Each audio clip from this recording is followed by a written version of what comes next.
So, as I said, research over the last 20 years has absolutely shown what customers want from a service experience. And the really interesting thing about this research is that they have discovered that customers want the same things, whether you're a manufacturing customer in China or whether you're a hospitality customer here in Whistler. They want the same things from the service experience. And what they found is that these collapse into the 3R's. The first R is responsiveness. Speed and efficiency is an easy way of remembering responsiveness, and your ability to keep the customer informed if they need to do anything along the way to be successful in the experience.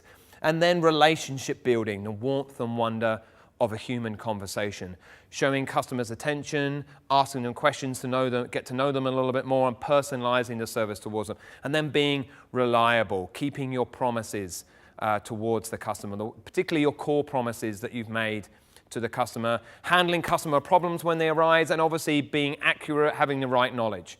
The question I have for you is, the research also shows that they come in a particular order. One is the most important, one's the second, one's the third. Which order do you think they come in? Well, the answer is reliability is the most important, then responsiveness, and then relationship building.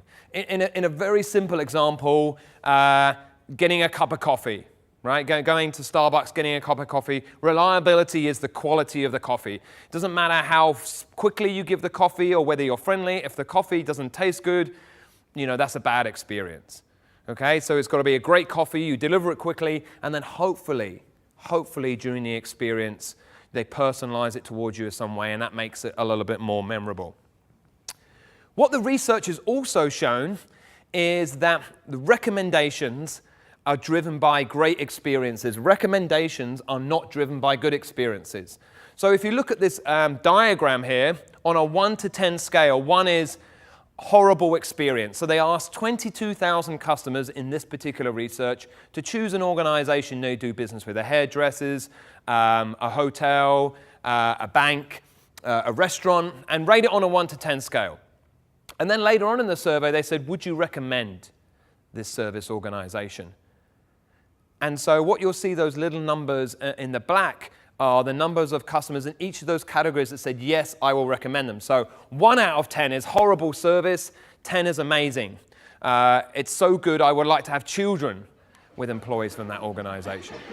And if you're a 9 or a 10 on that scale, 90% of customers are going to recommend you. So if they come to Whistler and they have a 9 or 10 experience, 90% of them are going to recommend them. If it's a 7 out of 10, which is okay, isn't it? Only 1 in 5 of customers. Look at the jump from a 7 to a 9. It's quite phenomenal, isn't it?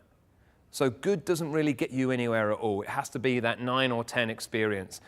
Also, you're probably thinking, what does it go up at the end there in a 1? And I think it's because people recommend companies they hate to people they hate.